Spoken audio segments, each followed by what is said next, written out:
Hello everyone, welcome back after your mocks. Hope everybody's well. What we're moving on to now is a series of lessons looking at rivers flooding. So today we're going to start off with this lesson about factors or things that affect the risk of flood. So we're going to start off by describing some things which cause floods to happen. And then do some categorizing of things into human and physical. So some things which increase or decrease the risk of flooding. This is what we call the flood risk. And then we're going to look at flood hydrographs and apply what we've learned to help us explain flood hydrographs. So what is flooding? Flooding is where the land that's not normally underwater becomes inundated with water. So a river bursts its banks is what flooding is. Okay, here's your first task to do, and I want you to spend no more than 15 minutes doing this. So have a look at this slide here, and you've got some physical and human factors. So natural things that exist which increase the risk of a river flooding. And then we've got some things that people do, some human factors, which could also increase the risk of flooding. And what I'd like you to do is just read through this information, turn it into a mind map.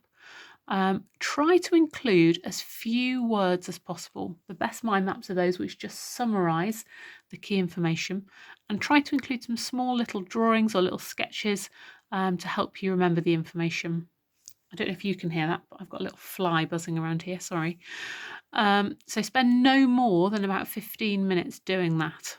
Okay, because we need to move on to the rest of the lesson.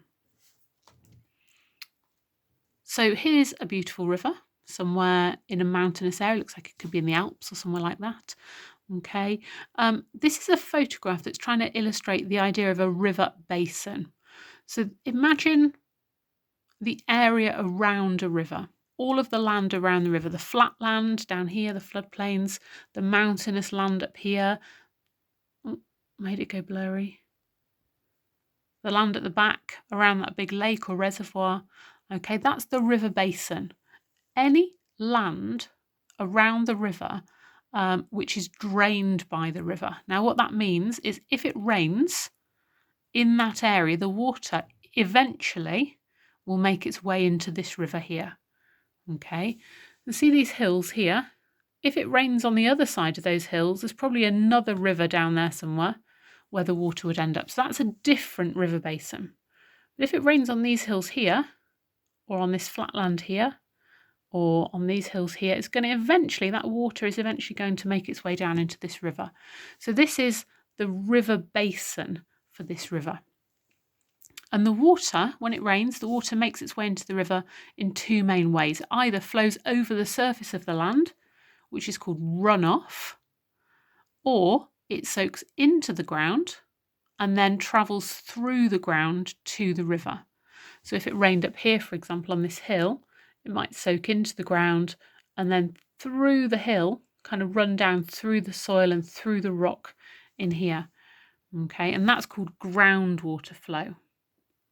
So we've got runoff where it runs over the surface and groundwater flow where it's sunk in and it travels through the ground. And that process of sinking in is called infiltration. It sinks into the ground.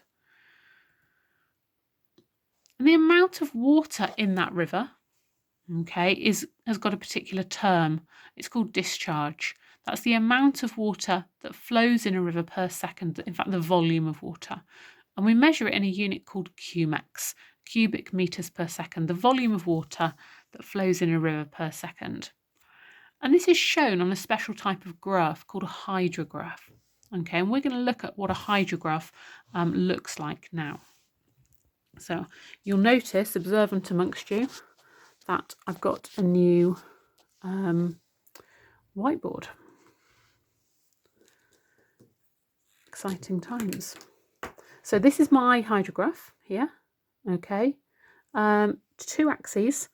On the horizontal axis is time, and on the vertical axis I've got two variables here: rainfall measured in millimeters and the discharge of the river measured in cumex.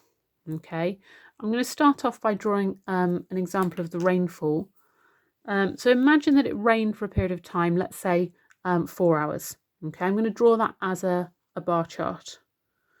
So I've not put any units on here because it's just a sketch of what a graph might look like.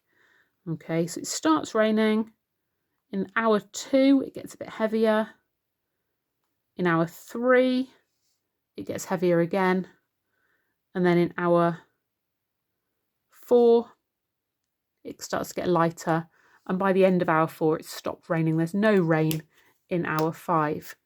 Okay, so this is our storm event here. Okay, where it's a period of time where it rains. I've also got some new pens.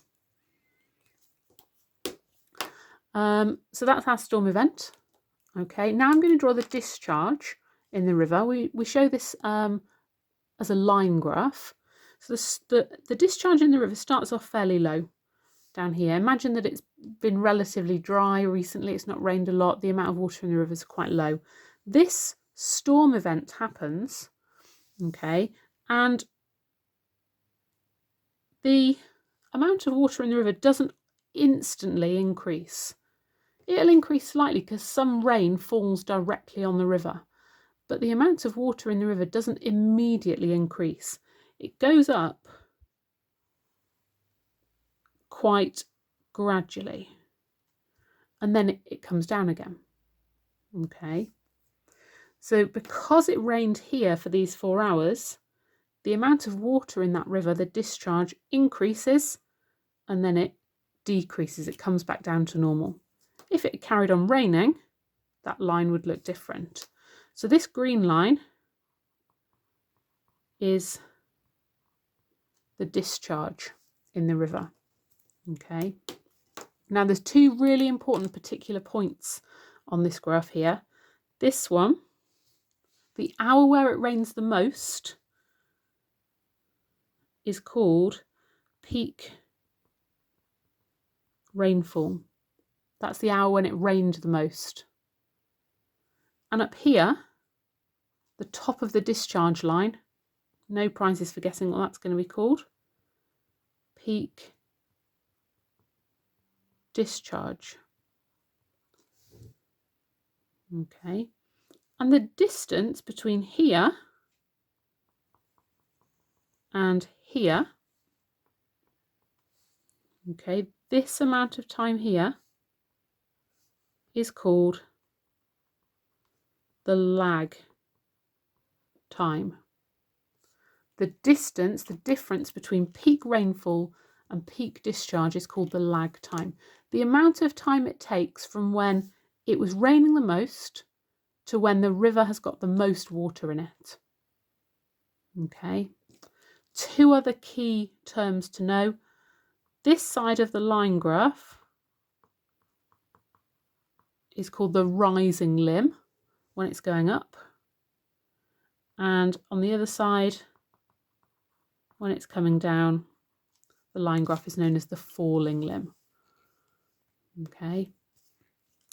If it hadn't rained at all, the amount of water in the river would have looked like that. And that's called normal flow. That's what the discharge line would have looked like if it hadn't rained. But because it rained, we have this increase and then coming back down a decrease in the discharge. Okay, important thing to know, the distance between the peak rainfall and the peak discharge is the lag time. Okay, so you've got a sort of version of that on the screen, on the PowerPoint for you. Your next task is to do a quick sketch of that. Okay, doesn't have to be brilliant. Okay, something like this. It's a sketch. And there are some labels on there. I want you to just label your sketch with those key terms, a bit like I've done on mine. So label peak rainfall, peak discharge, lag time, the rising limb and the falling limb. Okay, and I want you to spend no more than 10 minutes maximum doing that. Okay. Now, here's 2 different hydrographs. And you can see they look a bit different. This one on this side, the line goes up higher and a lot more steeply. This one is a lot flatter. But the rain is the same in both graphs. So these represent two different rivers. Let's call them River A and River B. River A and River B both have 4 hours of rain and exactly the same amount of rain. But the reaction of the River A and the reaction of River B are quite different. Okay, this one here has got a higher peak discharge. This one here has got a lower peak discharge.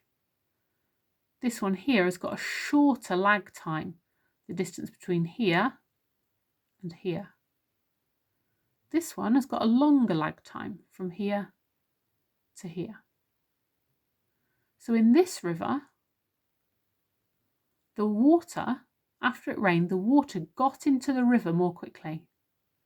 Whereas in this one, the water got into the river more slowly because the lag time is longer. So we're going to look at the reasons why that might be. Okay,